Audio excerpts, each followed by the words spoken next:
Welcome to the 190th edition of Make Pro Wrestling Majestic again. I am Tiger Height. And apparently a little confused. So, yes. But we have a lot to go over to this week, don't we? Peanut Gallery threw me off, so this is take two. Yay. Let's talk about some drama. There were two notable things. We'll talk about the one that happened most recently first, and that is Javon Evans, who went on a bit of a Twitter tirade. No. He went on a bit of a Twitter tirade against Ricochet and of Tony Khan.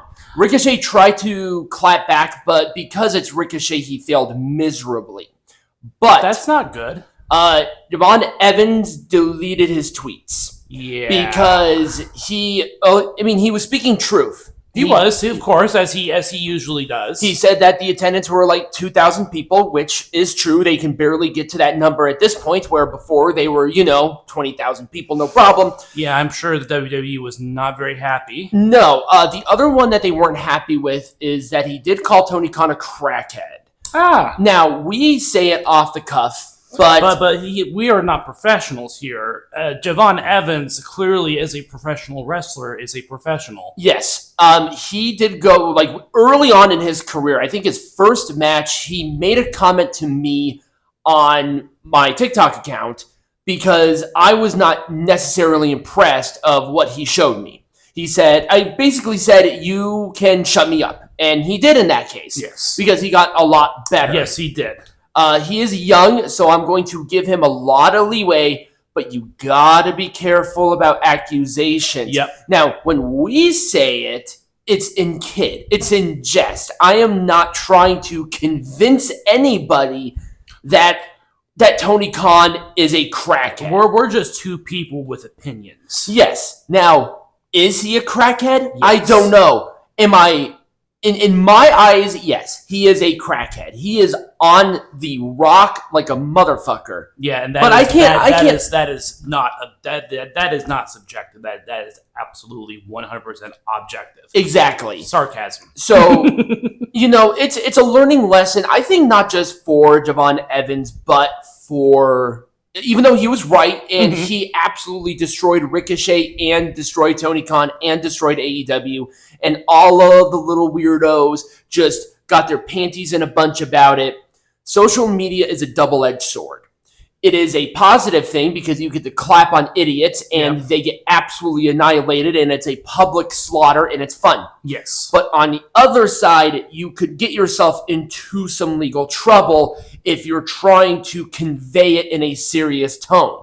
And especially on Twitter, when there is a character limit, you cannot convey that in an appropriate fashion. No. So, and this is not just for Javon, this is for everybody. You need to be careful with what you say on social media, for the most part. Now, Dave Meltzer still believes that people use DVR. Dave, nobody has used DVR in 15 years. What's a DVR? Exactly. Which tons of people do. Nobody uses DVR. Dave Meltzer's the only person that uses a DVR. I am pretty sure half of his little weirdo audience didn't even know what a DVR was until he actually said this. So I don't know a ton of people that use DVRs. I mean, dude, you're a boomer. You're like 60 years old. Of course you use a DVR. Of course everyone knows probably uses DVR. You still probably working like a little TiVo machine. Oh yeah, in my whole entire life, I think I've used a DVR once. Yeah. I've used TiVo more than I use a DVR. But even then, I've barely used TiVo. I haven't touched a DVD player in 15 years or something like that. I am not antiquated. The only reason we have a DVD player in some capacity in this house is because of my Xbox. Yes. That is the only reason. We have a device capable of playing DVDs, but we have never used it for such devices. No. Fozzy continues to fail. So I don't blame Fozzy for this, but Chris, you cannot be doing this. Your decisions are affecting others in a negative aspect. When Fozzy does no one wants to see you wrestle. We'd much rather go see you in a concert. When you choose wrestling over performance, I mean, wrestling is performance, but it is I mean, performing as a singer for Fozzy. He doesn't perform very well as the other one. You are affecting your bandmates. Yes. When they have to cancel shows and issue refunds, that does not reflect well on Fozzy as a band. No. Now, are they the biggest band in the world? No. But Fozzy has an audience. Yes. They have an audience where they can make a living out of doing music, which is fine, which is great. But you can't do this because this affects that reputation. It takes 10 years to build a reputation, but it takes 10 seconds to ruin it. Yes. And this is the kind of stuff that hurts and damages a reputation. Yes. Because now people are going to be hesitant on buying Fozzy tickets because what if Chris Jericho just decides not to play? Right. Oh, there you go. Your entire plans are canceled. Right. I mean, they got refunds. Yeah, but not everybody is going to have that opportunity, especially if you work with a place like Ticketmaster. Yeah. So, but that's a whole nother can of worms. Right. But this is just not acceptable. No. You wrote yourself off of TV to do the Fozzy, and you've been doing this for years. Yeah. I'm going to give him credit. This is the first time, to my recollection, that he has chosen wrestling over Fozzy, and Fozzy was negatively affected. Yeah. Usually he was pretty good about balancing tour dates and wrestling. Yeah.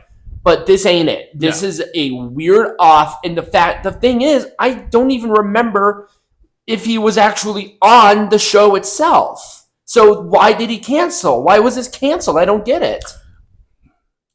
The Evolved Champions.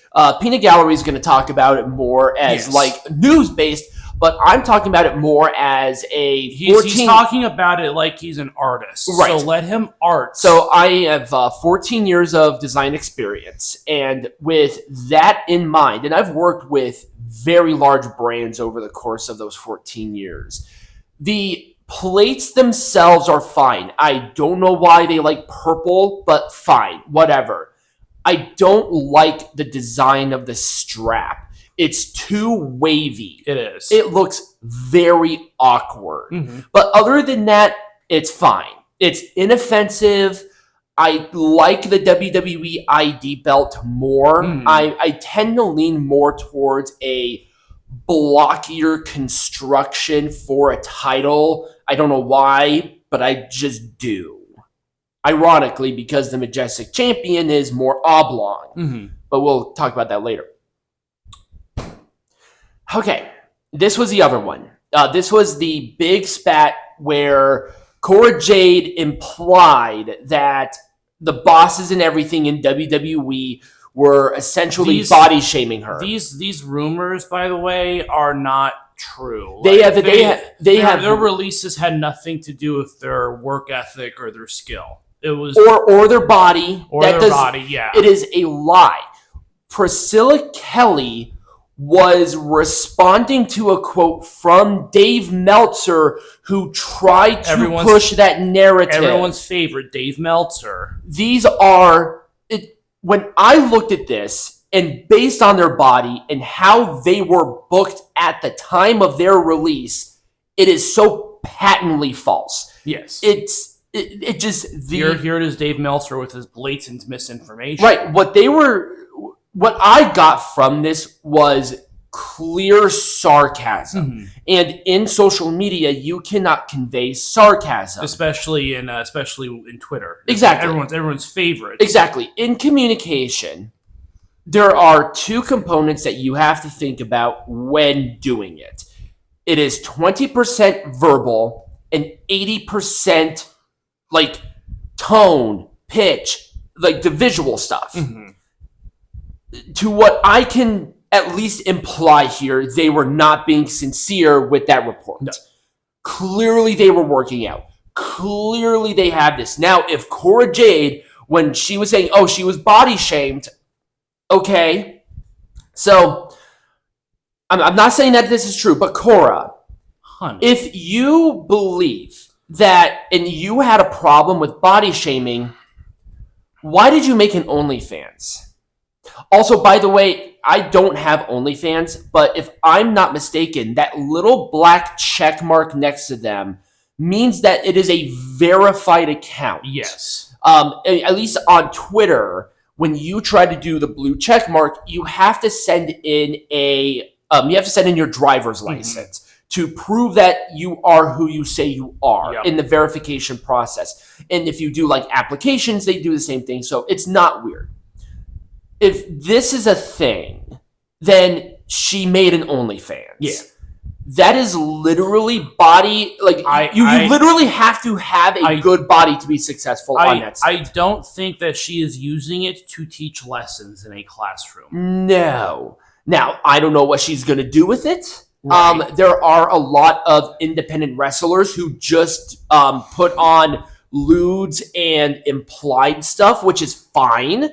But you can't speak out of one tone and then do the literal opposite. Right. That's not how that works at all. So, but that whole the whole thread, the whole thing about people losing their minds over this bullshit just doesn't make any sense. No. I heard the things of, oh, WWE only want a specific body type. Okay, motherfuckers. Well, then why is Zelina Vega, who is like tremendously shorter, still with the company? Why is Nia Jax still with the company? Why is Piper Niven still with the company? Right. Why did they push Bailey Humphrey like hugely? Right. And she was just eliminated from LFG, but Taker is really pushing for her to be signed. Mm-hmm. There are people with all shapes and sizes and colors in WWE. I don't know what you people are talking about. They just want a virtue signal, and because they think it's still the fucking Divas era of wrestling, and it doesn't exist. It's so not true. I can't. It hurts. Yeah. It hurts on how not true it is. Here's Daddy Dave talking about the AAA contracts. They did not sign with WWE. No. That is not a thing. They signed, I think, I don't know exactly what type of contract. They're they are AAA contracts. They are specifically with that company. Right. WWE does not own AAA yet. They don't own it, and they're, even when the deal closes, they're only going to own 51%. So they're going to be majority, but they're not going to be outright owners. Dave Meltzer he has pushed so many false narratives this week. It's crazy. It's crazy. How do people take this retard seriously? I don't get it. This guy used to have credibility. He used to be the number one source, maybe after Bill Apter, so maybe number two, that really pushed this. But he's now just making shit. He's making shit up in a shill for AEW. Exactly. The guy has money in that company. Oh, yeah. I will die on that fucking hill that Dave Meltzer personally has invested interest in AEW succeeding. Mm-hmm. And he will do everything he can to make sure that the company does not go under. He doesn't want him to beat WWE. He wants them to survive because right now they are struggling. Yes. Just struggling.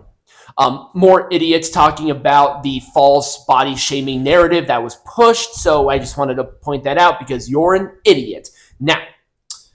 Oh, and also his username was Tiffy's Time. Yeah, it's really strange. Now.